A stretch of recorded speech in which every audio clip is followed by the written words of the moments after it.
आज हम चुप करके बैठ जाते, हमारा सही। वो मैंडेट भी चोरी हो अहमद जाता। बिलाल महबूब साहब से भी हम पूछे। अपने मैंडेट का तहफ़्फ़ुज़ अहमद मैं साहब, मैं जुमला ऐड कर दूं सिर्फ, जी जी कह लें। मुख्तसर बात जी मुकम्मल कर लें। देखें बात यह है, मैं कल रात 3 बजे तक मुसलसल मैं देखता रहा, अपने उम्मीदवारों से रब्ते में रहा।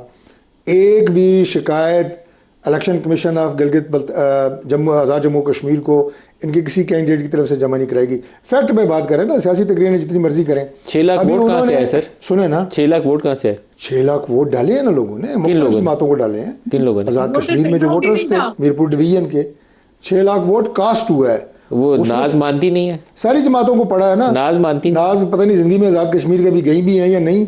मैं तो आपको एक एक हल्के का बता रहा हूँ। वो जिस हल्के पे इल्जाम लगा रही थी, सुने ना मेरी बात तो सुने। अहमद साहब से जवाब वो लेने जिस फिर हल्के पे हमारे ऊपर इल्जाम लगा रही थी उसमें वो खुद जीती हैं। अहमद बिलाल महबूब साहब, जो दो सूरतें हैं इस वक्त हमारे सामने, एक तो रावला कोर्ट की सिचुएशन है, और मुझे लगता है कि इससे पुअर हैंडलिंग किसी सिचुएशन की ना, पॉलिटिकल सिचुएशन की कभी मैंने देखी नहीं है जितनी ये हुई है। वहाँ पे अगर आप गोली चलानी पड़ जाए तो फिर तो समझे ना कि आपका पॉलिटिकल प्रोसेस तो कम्प्लीटली फेल ही हो गया ना, फिर ही आपको गोली चलानी पड़ती है। दूसरा इलेक्शन का प्रोसेस है और वो भी मुतनाज़ है। आपका दोनों पे तजिया।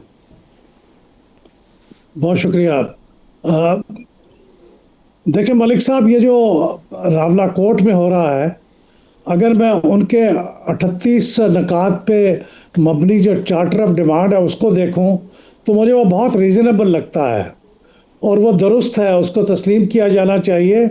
और मेरा ख्याल ये है कि 34 के करीब मुतालबात तो उनके तस्लीम भी कर लिए गए, लेकिन आखिरी जिस चीज़ के ऊपर चीज़ें फंस गई हैं उसमें मैं समझता हूँ कि जॉइंट अवामी एक्शन कमेटी अनरीज़नेबल है। उसमें वो ये कि 12 की सीटें ये ख़त्म की जाएं जो कि रेफ्यूजीज़ के लिए हैं पाकिस्तान में मुकीम।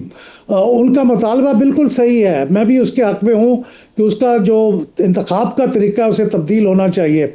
लेकिन मसला ये है कि वो कॉन्स्टिट्यूशन का हिस्सा है, वो 2/3 मेजॉरिटी से असम्बली में ही पास होगा। और ये आज़ाद कश्मीर की सुप्रीम कोर्ट ने भी यही वर्डिक्ट दिया कि भाई ये तो जलसों के ज़रिए, मुतालबे के ज़रिए नहीं पास हो सकता। तो मेरे ख़्याल में उनको इसका इंतज़ार करना चाहिए, अगली असम्बली का उनका मुतालबा जायज़ है, और उनको ये मामला इस हद तक नहीं लेके जाना चाहिए कि अब ये इंतखाबात ही उसका यरगमाल बन जाए और वो सबोटैज हो जाए। अब जो दूसरी बात है इलेक्शन के फेयर या अनफेयर होने की, मैंने ज़ाती तौर पे या मेरी ऑर्गेनाइजेशन ने उसको मॉनिटर तो नहीं किया, लेकिन मैं ये देख रहा हूँ कि अगर वहाँ पे एक हल्के के अंदर ये तशद्दुद हुआ है तो ये भी बद इंतज़ामी है, इसका भी जायज़ा लिया जाना चाहिए। और जो लोग, मेरे ख्याल में आज डिप्टी कमिश्नर साहब को वहाँ पे मुअत्तल भी कर दिया है, वहाँ से ट्रांसफ़र भी कर दिया, तो ये भी शायद उस एहतसाब का हिस्सा है। लेकिन बाय एंड लार्ज अगर ये तारिक फजल चौधरी साहब ने जो फरमाई है तादाद, अगर वाकई 6 लाख वोट वहाँ कास्ट हुए तो इसका मतलब को 43-44% के करीब वोटर टर्नआउट है। वो पिछले इलेक्शन के मुकाबले में तो बहुत कम है जब 61% था, लेकिन फिर भी ये एक रीज़नेबल वोटर टर्नआउट है जो पाकिस्तान के वोटर टर्नआउट से मैच करता है। तो अगर उसके अंदर 9 लोग PMLN के जीते हैं और 4 लोग PPP के जीते हैं, तो मेरे ख्याल में ये इस बात की निशानदेही तो नहीं करता लाजमी तौर पे कि वहाँ पे रिगिंग हुई है, ख़ास तौर पे जबकि केयर टेकर गवर्नमेंट भी पीपल्स पार्टी की थी। तो मैं ये जानना चाहूँगा कि किन लोगों ने रिगिंग की है। हुकूमत भी पीपल्स पार्टी की थी और इलेक्शन कमीशन आज़ाद कश्मीर का था, तो फिर ये किसने रिगिंग की है। लेकिन मैं बिलावल भुट्टो साहब का जो बयान नाज बीबी रोशनी डाल सकती हैं इसके ऊपर, नाज बीबी, लेकिन बिलावल आप भुट्टो इसके ऊपर रोशनी साहब डालें। ने जो फरमाया ना जी, उस पर मुझे तशवीश है, क्योंकि उन्होंने रियासत के बारे में जो कुछ कहा कि वो PMLN का साथ दे रही है, ये बहुत, मैं समझता हूँ बड़ा इल्ज़ाम है, बहुत सीरियस इल्ज़ाम है, और मेरा ख्याल इस पर उन्हें गौर करना चाहिए। हो सकता है उनकी हिकमत अमली का हिस्सा हो कि अगले इलेक्शन में ज़रा दबाव बढ़ाया जाए, लेकिन मेरे ख्याल में इस किस्म के टैक्टिक्स जो हैं ये लॉन्ग टर्म पाकिस्तान के लिए, कश्मीर के लिए, रियासत के लिए, सबके लिए बहुत नुकसानदेह होंगे। नाज बीबी आप इसका जवाब देंगी?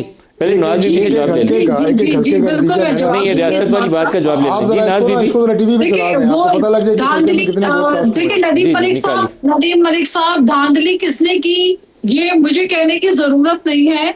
मैं आपको ये कह सकती हूँ कि तमाम चैनल्स ने और कैमरे की आंख ने सबने देखा है। वो कहते हैं ना जाने गुली ना जाने बाग तो सारा जाने है। सारा तमाशा पूरी दुनिया ने देखा है, किस तरीके से स्ट्रेट फायर हुआ, किसने किया वो, ये सवाल तो मैं पूछती हूँ। पाकिस्तान पीपल्स पार्टी के वर्कर को शहीद किया, किसने किया, ये सवाल तो मैं पूछती हूँ। पाकिस्तान पीपल्स पार्टी के जहाँ पे वोटों को जलाया गया, प्रिजाइडिंग ऑफिसर के सामने बैठकर सैकड़ों की तादाद में ठप्पे लगाए गए और वो वीडियोस पीपल्स पार्टी ने नशर तक किए हैं कि ये देखें, ये आइडेंटिफाई करें ये कौन लोग हैं। तो मुझे बताइए, सवाल करने का हक तो मैं रखती हूँ। वफाकी हुकूमत के वुज़रा जाकर और ठप्पे लगाए किसने? नाज बीबी, ठप्पे किसने लगाए? डॉक्टर तारिक फजल चौधरी ने लगाए, किसी और ने लगाए? कोई तो होगा ना। देखिए वो तो डेफिनेटली, देखिए धांधली करने के लिए भी लोग, धांधली करने का जिनको हुनर आता हो वो तारिक फजल चौधरी को तो नहीं बैठकर बिठा के ठप्पे लगवाएंगे। उन्होंने जिन जिनको लगवाए ये ठप्पे, उनकी आइडेंटिफिकेशन करें, उनकी नादरा की वेरिफिकेशन करवाएं, आपको पता चल जाएगा हु इज हु। और ये रियासत की ललकार की, इसके पीछे क्या मुहरकात है? जो बिलावल की तकरीर के अंदर रियासत की ललकार थी, उसकी क्या वजूहत है? नदीम मलिक साहब, चाहे वो कोई भी हो, जो भी होगा उसको कटेरे में लाना चाहिए, उसको आइडेंटिफाई करना, ये जिम्मेदारी रियासत की है। जो रियासत की तकरार है, ललकार है बाकायदा उसके अंदर बिलावल की तकरीर में, उसके मुहरकात क्या है? देखिए मुहरकात तो मेरे ख्याल में खुद सोचना चाहिए वफाकी हुकूमत को कि पाकिस्तान पीपल्स पार्टी एक ऐसी सियासी जमात है जिसने अपनी जो है अना को पीछे रखते, अपने ईगो को पीछे रखते हुए, हमने अपनी जाती जो है वो अपने सेल्फ इंटरेस्ट को पीछे रखते हुए हमने मुल्क और कौम की खातिर, मुल्क के मफाद में, जमहूरियत के मफाद में इनके साथ इत्तेहादी बन के हुकूमत में इनका साथ दिया। हम इनकी जहाँ पे मफाद होगा उस पीपल्स पार्टी के मफाद के लिए हम इतने बड़े सैक्रिफाइसेस नहीं करेंगे। हमने बड़ी कुर्बानियां दी हैं। नदीम मलिक साहब, ये शहीदों की पार्टी है।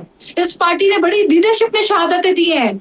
किसी ने अपनी उंगली भी जख्मी नहीं की होगी। पीपल्स पार्टी की लीडरशिप ने शहादतें दी है, हमारे वर्कर्स की शहादतें हुई हैं। सैकड़ों की तादाद में पाकिस्तान पीपल्स पार्टी के वर्कर शहीद होते रहे। तो हमारी जो कुर्बानियां हैं जमहूरियत के लिए, मुल्क के लिए, और आपने देखा कि रियासत पाकिस्तान के लिए जो हमारी कुर्बानियां वो किसी से ढकी छुपी नहीं है।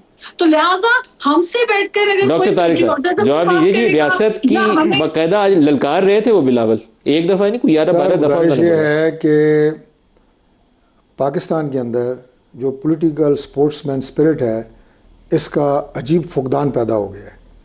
जिस वक्त गिलगित बल्तिस्तान में बिलावल भुट्टो जरदारी साहब इलेक्शन जीत रहे थे, उस वक्त रियासत नून लीग के मफाद को तहफ़्फ़ुज़ कर रही थी। उस वक्त नहीं उन्हें याद आई कि रियासत किसके मफाद का तहफ़्फ़ुज़ कर रही है। मैं नहीं कह रहा कि पीपल्स पार्टी को रियासत ने जिताया है वहाँ पे, लेकिन वो जीत रहे थे। हमने स्पोर्ट्समैन स्पिरिट का मुजाहरा किया और प्राइम मिनिस्टर शहबाज शरीफ ने सिंपल मेजॉरिटी नहीं ली थी उन्होंने। हम 5 सीटों पे थे, वो 9 सीटों पे थे इब्तदाई जो रिजल्ट्स आए, लेकिन हमने उन्हें मुबारकबाद दी। हमने कहा आप हमसे आगे हैं, आप गवर्नमेंट बनाएं। ये होती है स्पोर्ट्समैन स्पिरिट। हमने रियासत को नहीं ललकारा कि जनाब गिलगित बल्तिस्तान में बिलावल ने रियासत को क्यों ललकारा?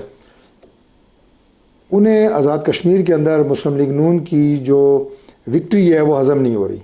लेट्स बी क्लियर, जब पूरा दिन पोलिंग होती रही आज़ाद जम्मू और कश्मीर में, किसी ने टीवी पे आके नहीं कहा जनाब कि वहाँ पे किसी जगह धांधली हो रही है। और जो नाज बलोच अभी कह रही थी कि वो ठप्पे लग रहे थे, किसने लगाए, पूछा जाना चाहिए। पूछा जाना तो आपसे चाहिए कि वहाँ गवर्नमेंट आपकी है। एक तो ये भूल जाते हैं पाकिस्तान पीपल्स पार्टी वाले कि वहाँ पे प्राइम मिनिस्टर फैसल राठौर इनके हैं, सारे डिप्टी कमिश्नर फैसल राठौर साहब के लगाए हुए हैं। अच्छा, कमिश्नर, उनके असिस्टेंट कमिश्नर, पटवारी, वो सारे इनके लगाए हुए हैं। एसपी, एसएसपी, डीआईजी, एसएचओज इनके लगाए हुए हैं। तो ठप्पे अगर किसी ने लगाए हैं तो इन्होंने लगाए हैं ना, ठप्पे किसने लगाए हैं फिर? ये जवाब है। तय कर लें। नहीं, मैं नहीं कह रहा ठप्पे लगे, मैं तो ये कह रहा हूँ नहीं लगे। मैं तो आपको बता रहा हूँ, मैं तो उस इलेक्शन को अपनी पार्टी की तरफ से बिल्कुल मॉनिटर करता रहा हूँ, कोई ठप्पा नहीं लगा। इन्हें शाम तक किसी ने इल्ज़ाम नहीं लगाया। जब रिजल्ट आया और नून लीग 9 सीटें जीत गई, सुबह इन्होंने सोचा ओहो अब क्या करें, इन्होंने कहा ओह धांधली होगी। ये है सारा सियासी बयानिया, कोई हकीकत नहीं है। एक हल्का 6 समानी चौधरी रजाक जीता है वहाँ से नून लीग का, अलीशान सोनी IPP का दूसरे नंबर पे है।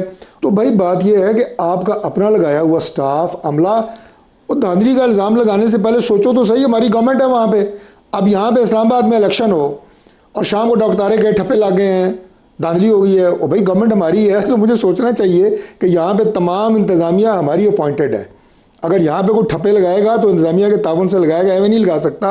अगेन मलिक साहब, to cut it short, Azad Kashmir में मीरपुर डिवीज़न में जो इलेक्शन हुआ है, मैं शाबाश देता हूँ इलेक्शन कमीशन को, चाहे इनका है, मैं शाबाश देता हूँ इंतज़ामिया को, पुलिस को। फ्री एंड फेयर इलेक्शन उन्होंने कराया है। 6 लाख बंदों का तो वैसे पता करिएगा सर, वो वोट सर मैंने आपको पूरा चार्ट भेजा है ना, दिया है जिनको आप चलाएं चैनल के ऊपर, अभी टीवी पे चलाते ये हैं। टोटल वोट कॉस्ट हुआ है। और ये काफी बड़ी परेशानी की बात है, 6 लाख कहाँ से आई है सर? 14 लाख वहां पे वोटर है मलिक साहब, क्या हो गया थानू? 14 लाख में से 45% टर्नओवर रहा है। ये आपके कागजों में है ना? नहीं, कागजों में नहीं, ये उन बैलेट बक्सों में है जो डब्बों में है। वो तो वो कह रही है बक्सों का जो हाल है वो तो नाज के कोई हाल नहीं है। नाज को पता ही नहीं है, वो तो सिर्फ सियासी बयान जो बिलावल साहब ने दिए है उसको प्रोटेक्ट कर रही है, वो उनका सियासी राइट है, उन्हें करना चाहिए। मेरे से बात करे वो बंदा जो आज़ाद कश्मीर में इनकी तरफ से गया हो, वो गया है शर्जील मेमन, वो भी प्रेस कॉन्फ्रेंस शर्जील मेमन ने भी आज प्रेस कॉन्फ्रेंस करके आपके आधे घंटे में वो वहां से वापस आए।